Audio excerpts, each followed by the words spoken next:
إن الحمد لله نحمده ونستعينه ونستغفره ونعوذ بالله من شرور أنفسنا ومن سيئات أعمالنا من يهده الله فلا مضل له ومن يضلله فلا هادي له وأشهد أن لا إله إلا الله وأشهد أن محمدا عبده ورسوله يا أيها الذين آمنوا اتقوا الله حق تقاته ولا تموتن إلا وأنتم مسلمون يا أيها الناس اتقوا ربكم الذي خلقكم من نفس واحدة وخلق منها زوجها وبث منهما رجالا كثيرا ونساء واتقوا الله الذي تساءلون به والأرحام إن الله كان عليكم رقيبا يا أيها الذين آمنوا اتقوا الله وقولوا قولا سديدا يصلح لكم أعمالكم ويغفر لكم ذنوبكم ومن يطع الله ورسوله فقد فاز فوزا عظيما أما بعد فإن خير الحديث كتاب الله وخير الهدي هدي محمد صلى الله عليه وسلم وشر الأمور محدثاتها وكل محدثة بدعة وكل بدعة ضلالة وكل ضلالة في النار فأعوذ بالله السميع العليم من الشيطان الرجيم من همزه ونفخه ونفثه بسم الله الرحمن الرحيم فصل لربك وانحر ہر قسم کی حمد و ثنا بڑائی و کبریائی اللہ وحدہ لا شریک کے لیے لائق و زیبا ہے۔ بعدہ بے شمار درود و سلام نازل ہو تمام انبیاء کرام پر، خصوصاً ہمارے آخری نبی جناب محمد الرسول اللہ صلی اللہ علیہ وآلہ وسلم پر۔ معزز حاضرین، محترم بزرگوں، دوستوں، نوجوان ساتھیوں، پیارے بچوں، پردہ نشیں پیاری مائیں اور بہنیں، رب دو جہاں کی کتاب قرآن مجید کی سب سے چھوٹی سورت کی دوسری آیت کریمہ میں نے آپ کے سامنے تلاوت کی ہے، جس میں اللہ رب العالمین نے مطالبہ یہ کیا فَصَلِّ لِرَبِّكَ وَانْحَرْ، کہ آپ اپنے رب کے لیے نماز پڑھیے، وَانْحَرْ، اور نحر کیجئے، قربانی کیجئے۔ تو آئیے سب سے پہلے ہم یہ جان لیں کہ قربانی کیا ہے، قربانی کا مفہوم اور اس کا مطلب کیا ہے۔ قربانی نام ہے ہر اس چیز کا، ہر اس عمل کا جس کے ذریعہ بندہ اللہ رب العالمین کی قربت اور اس کی نزدیکی حاصل کرے۔ ایک مرتبہ پھر سے ریپیٹ کرتا ہوں تاکہ آپ اپنے ذہن میں اس تعریف کو بٹھا لیں، تاکہ آگے چل کر کے بات کو سمجھنے میں آسانی ہو سکے۔ قربانی نام ہے ہر اس چیز کا جس کے ذریعہ بندہ اللہ کی قربت اور اس کی نزدیکی حاصل کرے۔ سوال یہ ہے کہ قربانی کی ابتدا کب سے، قربانی کا رواج کب سے ہے، کب سے رائج ہے قربانی؟ اس سلسلے میں قرآن حکیم ہمیں یہ آگہی دیتا ہے، یہ شعور دیتا ہے وَلِكُلِّ أُمَّةٍ جَعَلْنَا مَنْسَكًا هُمْ نَاسِكُوهُ، کہ ہم نے ہر امت میں قربانی کا ایک طریقہ مقرر کر رکھا ہے۔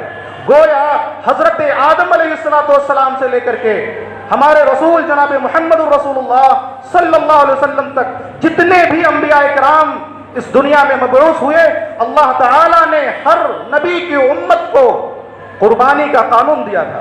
بالفاظ دیگر تمام انبیاء کرام کی امتوں کے اندر قربانی کا رواج تھا، کوئی بھی امت قربانی کے تصور سے خالی نہیں رہی ہے۔ یہ اور بات ہے کہ لوگوں کے طریقے قربانی کے الگ الگ تھے، ان کے نام الگ تھے، کسی نے اس کا نام بلیدان رکھ دیا، کسی نے اس کا نام نروان رکھ دیا، کسی نے اس کا نام نظر اور بھیٹ رکھ دیا، کسی نے اس کا نام قربانی رکھ دیا۔ یہ اس سوال کا جواب ہے کہ قربانی کب سے رائج ہے؟ جواب، جب سے اس دھرتی پر انسان موجود ہے، آدمی موجود ہے، قربانی موجود ہے۔ یہیں پر ایک دوسرا سوال ذہن میں اٹھتا ہے کہ سب سے پہلے قربانی کس نے کی؟ اس سلسلے میں قرآن مجید رسول اللہ صلی اللہ علیہ وسلم کو خطاب کرتے ہوئے کہتا ہے وَاتْلُ عَلَيْهِمْ نَبَأَ ابْنَيْ آدَمَ بِالْحَقِّ إِذْ قَرَّبَا قُرْبَانًا فَتُقُبِّلَ مِنْ أَحَدِهِمَا وَلَمْ يُتَقَبَّلْ مِنَ الْآخَرِ قَالَ لَأَقْتُلَنَّكَ قَالَ إِنَّمَا يَتَقَبَّلُ اللَّهُ مِنَ الْمُتَّقِينَ۔ اے نبی صلی اللہ علیہ وسلم، آپ ان کے سامنے آدم علیہ السلام کے دونوں بیٹوں کا واقعہ حق کے ساتھ بیان کر دیجئے، حق کے ساتھ، افراط و تفریط نہیں چلنے والی۔ تورات کے اندر بہت ساری چیزیں حذف ہو گئی، غائب ہو گئی، آپ حق کے ساتھ آدم علیہ السلام کے دونوں واقعات ان کے سامنے بیان کر دیجئے۔ اذ قربا قربانا فتقبل من احدهما، جب آدم علیہ السلام کے دونوں بیٹوں نے قربانی پیش کی تو ان میں سے ایک کی قربانی قبول ہوئی، ولم يتقبل من الاخر، دوسرے کی قربانی قبول نہیں ہوئی۔ تو جس کی قربانی قبول نہیں ہوئی اس نے اس سے جس کی قربانی قبول ہو گئی تھی کہا لأقتلنک، میں تیرا مرڈر کر ڈالوں گا، تجھے قتل کر دوں گا۔ دیکھو، برائی کا جواب اچھائی سے دے رہا ہے اس کا بھائی۔ قال انما يتقبل الله من المتقين، یہ نہیں کہا کہ میں بھی تمہیں قتل کر دوں گا، میں بھی تمہیں مار ڈالوں گا، نہیں، کہا کہ اللہ رب العالمین متقین لوگوں کی قربانی قبول کرتا ہے۔ برائی کا جواب اچھائی سے بھائی دے رہا ہے۔ آج بھائی کہے ماروں گا، مار کے دکھا، وہ اس سے پہلے آستین چڑھا لیتا ہے، اور وہ حدیث بخاری کی کہ قاتل و مقتول دونوں جہنم میں، تو ایک الگ تفصیل ہے۔ قال انما يتقبل الله من المتقين، اللہ تعالیٰ قربانی تو متقین لوگوں کی قبول کرتا ہے۔ اس کا مطلب جس کے دل میں تقوی ہے قربانی اس کی قبول ہونے والی ہے، جس کے دل میں تقوی موجود نہیں اس کی قربانی قبول نہیں ہوگی۔ یہ اس سوال کا جواب ہے کہ سب سے پہلے قربانی کس نے کی؟ جواب، آدم کے دونوں بیٹوں حابیل اور قابیل نے۔ ایک تیسرا سوال ذہن میں اٹھتا ہے، ان دونوں نے کس چیز کی قربانی اللہ کے حضور پیش کی؟ تورات کے اندر لکھا ہوا ہے کہ حابیل یہ بکریوں اور دمبوں کے ریوڑ رکھتا تھا، بکریاں اور دمبے چراتا تھا، اور قابیل یہ کھیتی باڑی کرتا تھا۔ حابیل نے قربانی کے طور پر اپنے ریوڑ سے نہایت ہی خوبصورت، عمدہ، فربا، موٹا، تازہ ایک دمبا نکالا اور اسے بطور قربانی اللہ کے حضور پیش کر دیا۔ اور قابیل کھیتی باڑی کرتا تھا، اپنے غلے میں سے نہایت ردی قسم کا غلہ نکال کر کے اللہ کے حضور بطور قربانی پیش کر دیا۔ یہیں سے اس کے اس عمل سے اس کی حسن نیت اور بدنیت کا اندازہ ہو گیا کہ کس کی قربانی قبول ہونی چاہیے اور کس کی قربانی قبول نہیں ہونی چاہیے۔ حابیل نے سب سے عمدہ چیز، سب سے اچھی چیز اپنے ریوڑ میں سب سے خوبصورت جانور نکال کر کے اللہ کے حضور پیش کیا، اور قابیل نہایت ردی قسم کا غلہ پیش کیا۔ یہ اس سوال کا جواب ہے کہ ان دونوں نے کس چیز کی قربانی پیش کی۔ ایک سوال اور ذہن میں آتا ہے کہ پتہ کیسے چلا کہ ایک کی قربانی قبول ہوئی دوسرے کی قربانی قبول نہیں ہوئی؟ علامت کیا تھی؟ تورات کے اندر لکھا ہوا ہے کہ زمانے قدیم میں یہ الہامی دستور تھا کہ جب کوئی اللہ کے حضور قربانی پیش کرتا تو آسمان سے ایک آگ اترتی تھی، اور وہ آگ مقبول قربانیوں کو جلا کر کے بھسم کر دیتی تھی، جلا کر کے راکھ کر دیتی تھی، کھا جاتی تھی وہ آگ، اور جو قربانی مقبول نہیں ہوتی اسے چھوڑ کر کے چلی جاتی۔ اس سے اندازہ ہو جاتا کہ یہ قربانی اللہ کے نزدیک قبول ہو گئی ہے۔ ایلیا ایک نبی گزرے ہیں، اس نبی کے واقعے میں مذکور ہے کہ آسمان سے ایک آگ اتری اور اس آگ نے مقبول قربانیوں کو لکڑیوں اور پتھروں سمیت کھا کر کے چلی گئی۔ حضرت سلیمان علیہ السلام جب دعا کر چکے تو آسمان سے ایک آگ اتری اور اس آگ نے مقبول قربانیوں کو جلا کر کے راکھ کر دیا۔ کیا ان تمام باتوں کا قرآن میں کوئی وضاحت نہیں ہے؟ قرآن میں کوئی صراحت موجود نہیں ہے اشارہ موجود ہے. قرآن کریم ایسی کتاب ہے کہ اشاروں میں پورے قوم کی تفصیل بیان کر دیتا ہے. ہے کوئی اس میں غور کرنے والا؟ ہے کوئی اس میں فکر کرنے والا؟ اللہ نے فرمایا الذین قالوا ان اللہ عہد الینا الا نؤمن لرسول حتی یأتینا بقربان تأکلہ النار. یہ لوگ کہہ رہے ہیں، کیا کہہ رہے ہیں؟ ان اللہ عہد الینا، کہ اللہ نے ہم سے یہ عہد لیا ہوا ہے، اللہ نؤمن لرسول، کہ ہم کسی رسول پر اس وقت تک ایمان نہ لائیں، حتی یأتینا بقربان، جب تک کہ وہ رسول ایک ایسی قربانی نہ لے کر کے آئے، تأکلہ النار، نار مینس فائر، آگ، جب تک کہ وہ رسول ایسی قربانی نہ لے کر کے آئے جسے وہ آگ اس قربانی کو کھا لے. اس کا مطلب قرآن کے اندر اشارہ موجود ہے. زمانے قدیم میں ایک ایسا دستور تھا، معجزے کے طور پر اللہ تعالیٰ آسمان سے آگ نازل کرتا اور مقبول قربانیوں کو وہ آگ جلا کر کے خاکستر کر دیتی، راکھ کر دیتی تھی. اگر یہی نظام، یہی دستور اور یہی سسٹم آج ہمارے زمانے میں ہوتا تو میں کہتا ہوں 99% لوگوں کی قربانیاں خطرے سے خالی نہیں رہتی. آج ہمارے دلوں کے اندر تقویٰ ختم ہو گیا ہے، رسمی مسلمان بن کر کے رہ گئے ہیں، ساری چیزیں شہرت، ریا، نمود کے طور پر ہم انجام دے رہے ہیں. وہ زمانہ ایسا تھا، اور یہی وجہ ہے کہ حسد اور جلن کے مارے قابیل نے حابیل کا مرڈر کیا تھا، قتل کیا تھا. اگر وہی سسٹم، وہی نظام آج ہمارے زمانے میں موجود ہوتا تو ذرا ہم اپنے گریبان میں جھانک کر کے دیکھیں. یہ اس سوال کا جواب ہے کہ کیسے معلوم ہوا کہ حابیل کی قربانی قبول ہو گئی اور قابیل کی قربانی قبول نہیں ہوئی. جواب آسمان سے آگ اترتی اور آگ اس قربانی کو، مقبول قربانی کو کھا جاتی تھی، اور جس قربانی کو چھوڑ دیتی تو آدمی یہ سمجھ جاتا کہ اللہ تعالیٰ کو یہ میری قربانی قبول، اس کے نزدیک مقبول نہیں ہوئی. اس جواب سے دو باتیں اور معلوم ہوئی. پہلی بات تو یہ معلوم ہوئی کہ زمانے قدیم سے قربانی کی یہ عبادت تمام عبادات کا میں سے ایک اہم جز رہی ہے. جس طرح افضل العبادات، رأس العبادات نماز ہر نبی کی امتوں میں فرض تھی، اسی طرح سے قربانی بھی تمام انبیاء کی امتوں میں فرض تھی. یہ الگ بات ہے کہ اس کے نام اور طریقے الگ ہوا کرتے تھے. ایک بات تو یہ معلوم ہوئی. دوسری بات یہ معلوم ہوئی کہ انسان نے جب سے اس دھرتی پر آنکھیں کھولی ہیں، سب سے پہلی تہذیب، سب سے پہلا کلچر خدا پرستی کا تھا. لوگ ایک اللہ کو ماننے والے تھے، ایک اللہ کی عبادت کرتے تھے، ایک اللہ کے لیے قربانی کیا کرتے تھے. بعد میں شرک آیا، نوح علیہ السلام کی قوم کے اندر شرک پیدا ہوا، اور اس سے پہلے لوگ صرف ایک اللہ کو ماننے والے تھے. بعد میں نئے نئے نظریات پیدا ہوئے. یہ اس طرح سے مسئلہ مشہور ہوئی کہ لوگ پہلے کیڑے تھے، مکوڑے ہوئے، پھر چوہے ہوئے، پھر بندر ہوئے، پھر انسان کے قالب میں آدمی ڈھل گیا. یہ سب نظریات بعد کی پیداوار ہیں. پہل جو انسان نے اس دھرتی پر آنکھیں کھولی صرف ایک اللہ کو ماننے والے لوگ تھے. تو ایک کی قربانی قبول ہوئی، دوسرے کی قربانی قبول نہیں ہوئی. وجہ کیا تھی؟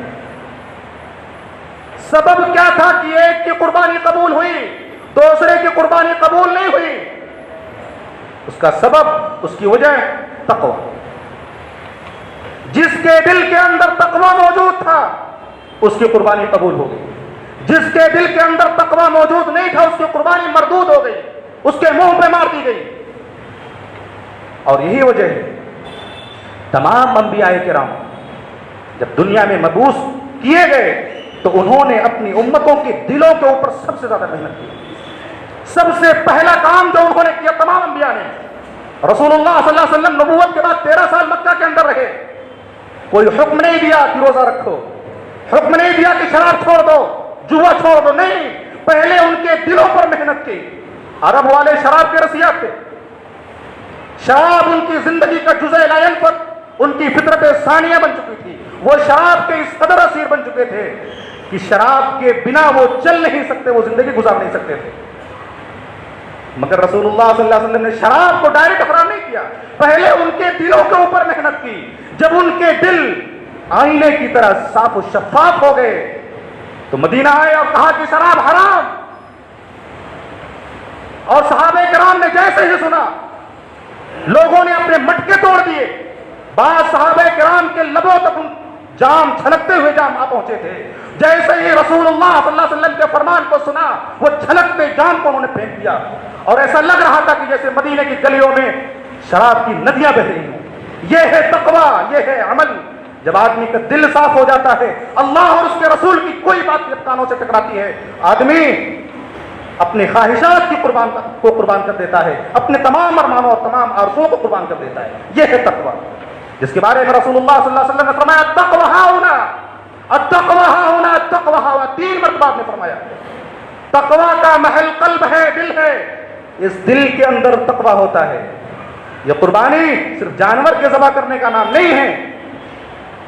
جانور کے حلقوم پر جب ہم چھری رکھتے ہیں، پھیرتے ہیں، تو ہم خاموش زبانی یہ عہد کرتے ہیں، اللہ رب العالمین سے اقرار کرتے ہیں کہ اے پاک پروردگار، جس طرح آج تیرا حکم آ جانے کے بعد 10ویں ذی الحجہ کے دن ہم جانور کے گردن پر، اس کے حلقوم پر چھری پھیر رہے ہیں، اے اللہ اگر تیرا حکم آ جائے گا، تیرے رسول کا فرمان آ جائے گا، ہم اپنے خواہشات کو، ہم اپنے ارمان کو، ہم اپنی تمام آرزوؤں اور تمناؤں کو، خاندانی رسم و رواج ہوں، معاشرتی ہوں، سماجی رسم و رواج ہوں، اسی طرح جس طرح ہم جانور کے گردن پر چھری چلا رہے ہیں، ہم تمام رسم و رواج کے گردن پر چھری چلا دیں گے۔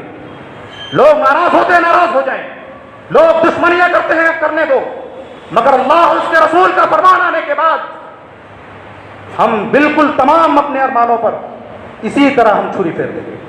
یہ تقویٰ ہے، یہ قربانی کا درس ہے، اور یہی وجہ ہے کہ اللہ تعالیٰ نے فرمایا لَن يَنَالَ اللَّهَ لُحُومُهَا وَلَا دِمَاؤُهَا وَلَكِنْ يَنَالُهُ التَّقْوَىٰ مِنكُمْ۔ اے قربانی کرنے والا سنو، یہ جو قربانی تم کرتے ہو، اس قربانی کا گوشت، اس کا خون اللہ کو نہیں پہنچتا ہے۔ وَلَكِنْ يَنَالُهُ التَّقْوَىٰ مِنكُمْ، اللہ کو کیا پہنچتا ہے؟ اللہ کو ہمارے دلوں کا تقویٰ پہنچتا ہے۔ یہ قربانی جب ہم کرتے ہیں تو عہد کرتے ہیں کہ اللہ جب تیرا حکم آئے گا تو ہم اپنے جان، ہم اپنی مال، ہم اپنے آل و اولاد، اب ہم اپنی تمام جاہ و جلال کی قربانی تیرے راستے میں پیش کر دیں گے۔ یہ جذبہ ہونا چاہیے۔ قربانی یہ جذبہ عبادت، جذبہ بندگی کا مظہر ہے، مگر اس درس کو امت فراموش کر چکی ہے۔ ایک رسم کی طرح قربانی لے کر کے، جانور لے کر کے آ گئے اور ذبح کر دیا۔ اس قربانی کے جو دروس ہیں، ان دروس پر ہمیں غور کرنا چاہیے۔ تو حابیل کی قربانی قبول اس لیے ہوئی کہ اس کے دل کے اندر تقویٰ تھا، اور قابیل کی قربانی قبول نہیں ہوئی اس لیے کہ اس کے دل کے اندر تقویٰ موجود نہیں تھا۔ اس نے سب سے اچھا جانور، خوبصورت فربا اور موٹا جانور اللہ کی بارگاہ میں پیش کیا، اور اس نے نہایت ہی رتی قسم کا جانور پیش کیا، غلہ پیش کیا۔ ایک سوال یہ اٹھتا ہے کہ ہم اور آپ جو قربانی کرتے ہیں، اس کا لنک کہاں سے، اس کا تعلق، اس کا سرچشمہ کہاں ہے؟ اور یہ کوئی نیا سوال نہیں ہے۔ بعض ضعیف روایات کے اندر صحابہ کرام نے، جو روایت سندن ضعیف ہے، صحابہ کرام نے یہی سوال رسول اللہ صلی اللہ علیہ وسلم سے پوچھا، ما ہی الاضاحی یا رسول اللہ، اے اللہ کے رسول صلی اللہ علیہ وسلم، یہ قربانی کیا ہے؟ اس قربانی کی حقیقت کیا ہے جو ہم کرتے ہیں 10ویں ذی الحجہ کے دن؟ فرمایا سنت ابیکم ابراہیم، روایت ضعیف ہے سندن، سنت ابیکم ابراہیم، تمہارے نبی، تمہارے باپ ابراہیم علیہ السلام کی سنت ہے۔ گویا یہ ہمارے رسول صلی اللہ علیہ وسلم کی بھی سنت ہے، اور ہمارے باپ، ہمارے دادا حضرت ابراہیم علیہ السلام کی بھی، دونوں سنتیں اکٹھا ہو رہی ہیں۔ اس کی حقیقت کیا ہے؟ اس کا مقصد کیا ہے؟ پلٹیا حضرت ابراہیم علیہ السلام کی زندگی کی طرف، اور ان کی زندگی کا جائزہ لیجئے کہ ان کی زندگی میں کیا چل رہا تھا۔ ابراہیم علیہ السلام کی زندگی میں بوڑھا باپ، تفصیل کے لیے موقع نہیں ہے، اختصاراً عرض کر رہا ہوں، بوڑھا باپ، اس بوڑھے باپ کو اللہ تعالیٰ نے آزمائش کے لیے یہ مطالبہ کیا کہ اگر تجھے مجھ سے سب سے زیادہ محبت ہے تو اپنی سب سے زیادہ عزیز چیز کو میری راہ میں قربان کر دے۔ تیرے نزدیک جو چیز سب سے زیادہ پیاری ہے، اس پیاری چیز کو میری راہ میں قربان کر دے۔ ابراہیم چونکہ خلیل اللہ تھے، سمجھ گئے کہ میرے نزدیک سب سے پیاری چیز میری لاٹھی میرا بیٹا اسماعیل ہے. اللہ تعالیٰ انہی کی قربانی کا مطالبہ کر رہا ہے. اور وہ بوڑھا نبی، اللہ اکبر، حیرت ہوتی ہے جب آدمی ان واقعات کو حساس طور پر سمجھتا ہے، اس پر غور کرتا ہے تو حیرت ہوتی ہے. وہ بوڑھا نبی چھری لے کر کے اپنے بیٹے کو لے کر کے چل گیا ذبح کرنے کے لیے. اور ایسا نہیں کہ بیٹے کو دھوکے سے قتل کرنے اور ذبح کرنے کے لیے لے کے جا رہا، نہیں، بلکہ بیٹے سے سوال کر رہا ہے، یا بنی انی ارى فی المنام انی اذبحک فانظر ماذا ترى. میرے بچے، میں نے خواب دیکھا ہے کہ میں تجھے ذبح کر رہا ہوں. فانظر ماذا ترى، تو کیا بولتا ہے، تیرا کیا خیال ہے؟ اس ہونہار ذہین نیک و صالح بچے، آج کے بچے کہتے ہوتے ہیں نماز پڑھنے کا طریقہ معلوم نہیں، اس نہایت ہی بچہ ہے، کمسن ہے، اس کے ذری قول کو قرآن نے ریکارڈ کر لیا. یا ابت افعل ما تؤمر ستجدنی انشاءاللہ من الصابرین. بابا جان، ابو جان، آپ کو جو حکم ملا ہے، اللہ کی طرف سے جو بھی مطالبہ ہے، آپ اسے پورا کر گزریے. آپ مجھے صبر کرنے والوں میں سے پائیں گے. آج کے بچے شادی شدہ ہیں، خود باپ بن چکے ہیں، مگر اپنے باپ کی قدر نہیں کر رہے ہیں. یہ کم سن بچہ قربان ہونے کے لیے تیار ہو رہا ہے. بچے وہ مستنڈی اولادیں جو جوان ہو چکی ہیں، وہ خود 4 بچوں کے باپ بن چکے ہیں، اور والدین طرف طرف کر جی رہے ہیں. دوا کے لیے، علاج کے لیے پیسے نہیں ان کے پاس. یہ آج ہماری قوم کی حال. یہ قربانی کا مطلب سمجھیں گے، یہ قربانی کا درس سمجھیں گے. اور اللہ نے آگے فرمایا، والدین یہ تمہارے لیے جنت بھی ہے، جہنم بھی. وقت نہیں ہے کیا کیا بولوں. امام ابن سیرین رحمہ اللہ کا واقعہ، غالباً ان کی والد کا انتقال ہو گیا، والد یا والدہ دونوں میں سے کسی ایک کا انتقال ہو گیا. وقت کے امام ہیں، علامہ ہیں، وفات پر رو رہے ہیں. لوگ حیرت زدہ، ارے اتنے بڑے علامہ رو رہے ہیں. لوگوں نے پوچھا، ارے کیوں رو رہے ہو؟ آپ موت کے اوپر رو رہے ہو، اپنی ماں کی، اپنے والد کی؟ کہنے لگے، نہیں، میں اپنے والد کی موت پر نہیں رو رہا ہوں، میں اس لیے رو رہا ہوں کہ جنت میں جانے کے میرے 2 ہی دروازے تھے، اللہ نے 2 دروازے کھول رکھے تھے، ایک دروازہ بند ہو گیا ہے، اس دروازے کے بند ہونے پر میں رو رہا ہوں. یہ اولاد کیا سمجھے کہ والدین کی خدمت کرنا، والدین کے مقام، کے مرتبے کو کیا سمجھ سکتی ہے؟ شرم نہیں آتی ایسی اولادوں کو. اور آگے اللہ نے فرمایا، فلما اسلما، ارے دونوں کے دونوں سرنڈر ہو گئے. دونوں کے دونوں سلنڈر، گیس والا سلنڈر نہیں، دونوں کے دونوں سرنڈر ہو گئے. اللہ کے حکم کے سامنے سر تسلیم دونوں کے دونوں نے خم کر دیا. دونوں کے دونوں راضی ہو گئے. ایک قربان کرنے کے لیے اللہ کی محبت میں باپ قربان کرنے کے لیے تیار ہو گیا، اور اللہ کی محبت میں بیٹا قربان ہونے کے لیے تیار ہو گیا. یہ درس ابراہیمی ہے، یہ درس قربانی ہے. چھوڑ دو انا، چھوڑ دو کبر، چھوڑ دو میں، یہ تمام جو دلوں کے اندر جو غبار ہیں، جو میل ہیں، یہ قربانی ہمیں سکھاتی ہے کہ اپنے انا کو، اپنے کبر کو، اپنے غرور کو، ان سب کو اس قربانی سے پہلے قربان کر دو، تب جا کر کے آپ کی قربانی قبول ہوگی، ورنہ نہیں ہونے والی.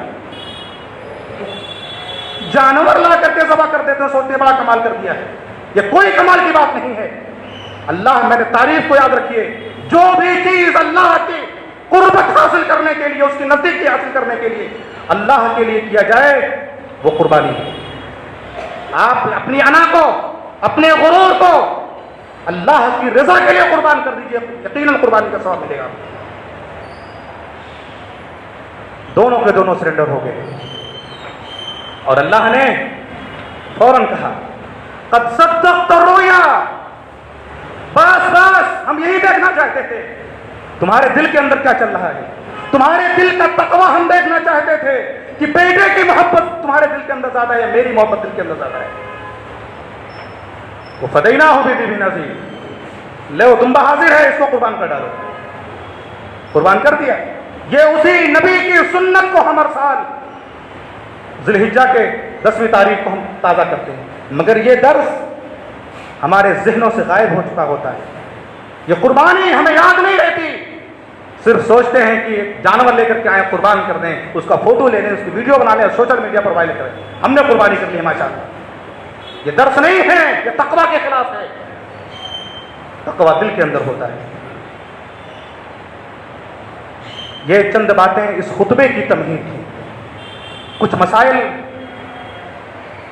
سوچتا ہوں عرض کر دیا جائے تو بہتر ہوگا۔ سب سے پہلا مسئلہ یہ ہے کہ قربانی کے لیے جانور کیسا ہو۔ تو ایک تو شکل بتا دی گئی کہ حضرت حابیل نے جس طرح نہایت خوبصورت، عمدہ، موٹا، تازہ فرپا آدمی اپنی طاقت اور استطاعت کے مطابق اچھے سے اچھا بکرا قربان کرنے کی، اللہ کے حضور پیش کرنے کی کوشش کرے۔ عیبی جانور نہیں چلے گا۔ حدیث میں آتا ہے کہ ایسا جانور جو لنگڑا ہو، جس کا لنگڑا پن ظاہر ہو، ایسا جانور جو کانا ہو، جس کا کانا پن ظاہر ہو۔ ظاہر ہے جب کانا کی قربانی نہیں ہو سکتی تو اندھے کی قربانی بدرجہ اولا نہیں ہو سکتی۔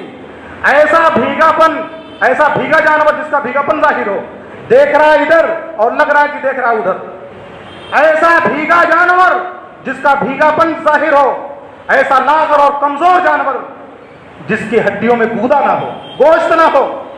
اسی طرح سے ایسا مریض جو نہایت ہی سست رہتا ہو، چل پھر نہ سکتا ہو۔ ان تمام عیوب و نقائص سے جانور کا پاک ہونا، خالی ہونا ضروری ہے۔ اور خسی ہونا یہ عیب، بولو، خسی ہونا یہ عیب نہیں ہے۔ بعض شیعہ حضرات بولتے ہیں کہ جانور کو خسی کر دیا گیا، اسے مرد سے نامرد بنا دیا گیا، لہذا جانور کے اندر عیب پیدا ہو گیا، اور ایسا عیبی جانور کی قربانی جائز و درست نہیں ہے۔ کیا جانور کو خسی کرنا جائز ہے؟ کیا جانور خسی کیے ہوئے جانور کی قربانی جائز ہے؟ یہ ایک لمبا موضوع ہے، اس کے لیے مستقل ایک خطبہ چاہیے طرفین، تاکہ طرفین کے دلائل کا تجزیہ کیا جا سکے، اس کے لیے پھر کبھی انشاءاللہ۔ لیکن سر دست خلاصے کے طور پر میں آپ کو یہ بتا دوں کہ اللہ اور اس کے رسول صلی اللہ علیہ وسلم نے جس چیز کو عیب بیان کیا ہے وہ عیب ہے، جس چیز کو عیب بیان نہیں کیا وہ عیب دار نہیں ہو سکتی۔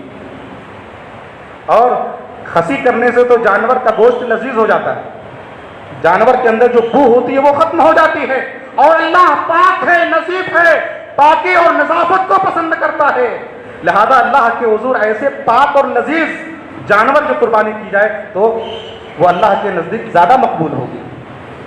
اور خود رسول اللہ صلی اللہ علیہ وسلم، مسند احمد کی روایت ہے، ضحى رسول اللہ صلی اللہ علیہ وسلم بکبشین املحین موجعین خسیین، مسند احمد کی صحیح روایت ہے، رسول اللہ صلی اللہ علیہ وسلم نے دو خوبصورت دھاری دار چتکبرے دمبوں کی قربانی کی جو خسی کیے ہوئے تھے، خسی شدہ تھے، ان جانوروں کی قربانی رسول اللہ صلی اللہ علیہ وسلم نے بھی کی۔ لہذا جو اللہ اور اس کا رسول جس جانور کو عیب بیان کرے کہ یہ چیز عیب ہے، وہ چیز عیب ہو سکتی ہے، عیبدار ہو سکتی ہے، ہم اور آپ کون ہوتے ہیں جس چیز کو رسول اللہ نے عیبدار نہیں کہا ہے اس چیز کو عیبدار کہنے والے ہم اور آپ کون ہو سکتے ہیں؟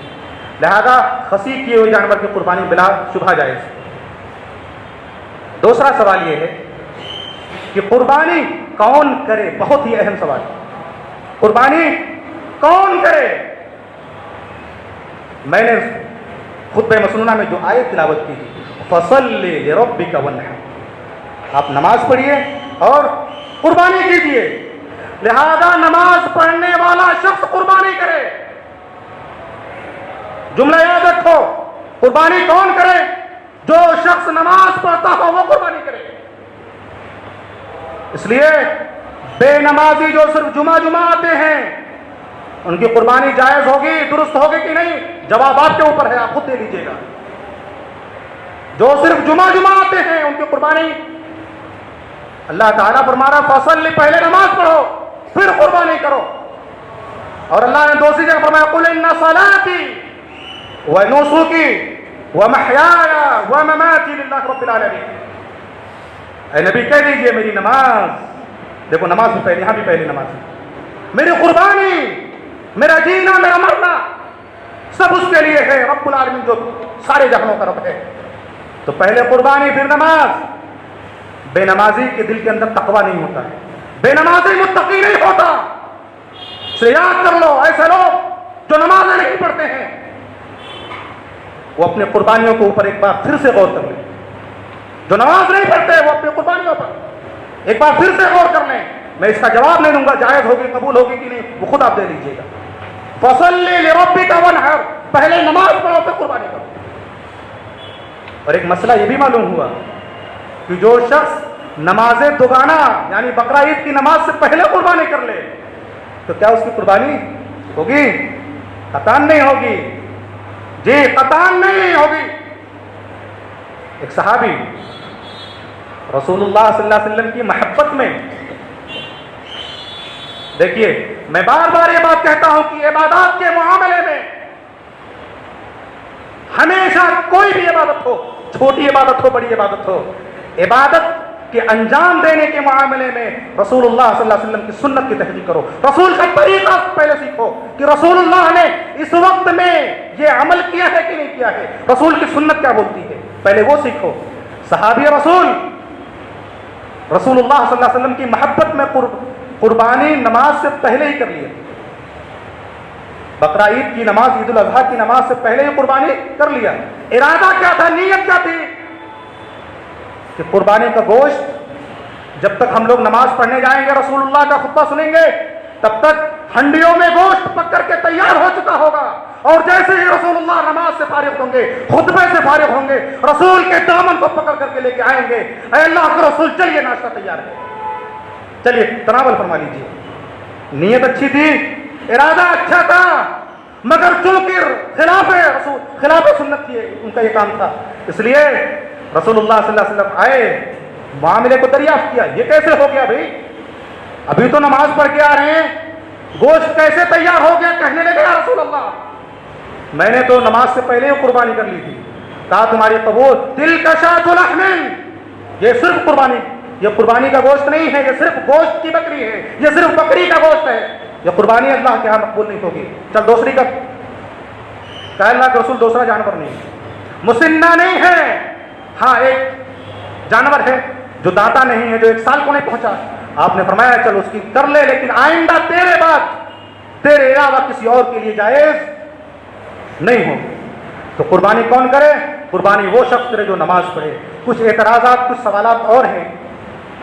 بعض لوگ جو اپنے آپ کو روشن خیال تصور کرتے ہیں اور ان کے دلوں میں امت کا بہت غم ہے اور امت کے غم میں گھل گھل کر کے ہاتھی ہوئے جا رہے ہیں، کہتے ہیں قربانی یہ خلاف فطرت ہے۔